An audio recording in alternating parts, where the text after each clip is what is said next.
મારું નામ દિનેશ હડિયલ, સતવારા સમાજ ઉપપ્રમુખ તેમજ હોલસેલ એન્ડ રિટેલ કરિયાણા મર્ચન્ટ એસોસિએશન પ્રમુખ, અને હમણાં જ હાલની તકે ચેમ્બર ઓફ કોમર્સની ચૂંટણી થઈ તેમાં મને પણ પ્રમુખ પદેથી નિયુક્ત કરવામાં આવેલ છે. કોળી સમાજ અને સતવારા સમાજનો સંવાદ કાર્યક્રમ ભારતીય જનતા પાર્ટી આયોજિત હતો.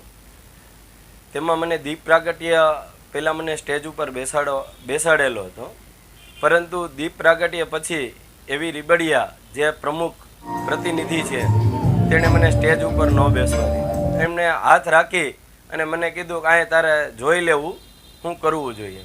એમ કરીને હું ત્યાં એક શબ્દ પણ બોલ્યો નહીં અને સ્ટેજ છોડી અને હું મારા ઘરે આવતો રહ્યો. પાછળથી મારા સમાજને અને પત્રકાર મીડિયાઓને ખબર પડી કે ભાઈ આવું દિનેશભાઈ હડિયલનું અપમાન થયું છે, તો એ લોકોએ આ વાત ઉપર ઉજાગર કરેલો.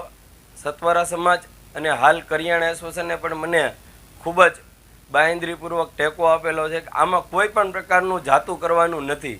ભારતીય જનતા પાર્ટીને આ વખત દેખાડી દેવું પડશે, કારણ કે આવા બિન હોદ્દાકીય પ્રવૃત્તિ કરવાવાળા વ્યક્તિઓને સાથે રાખતા હોય અને જેમની પાસે હોદ્દા છે એ લોકો કાંઈ બોલતા નથી, તો આવા હોદ્દા વગરના લોકોને કાઢી મેકવા જોઈએ. છતાં ભાજપ એને કંઈક સાવરી રહી છે. એટલા માટે અમારા કરિયાણા એસોસિએશનના મંત્રીશ્રીએ પણ ભારપૂર્વક કીધું કે જો આમાં કાંઈ ઘટતું નહીં કરવામાં આવે 2 દિવસમાં તો ગાંધી ચિંધ્યા માર્ગે આંદોલન કરીશું, તેમજ ચૂંટણીનો પણ બહિષ્કાર કરવાનો પણ અમારે વિચારવું પડશે.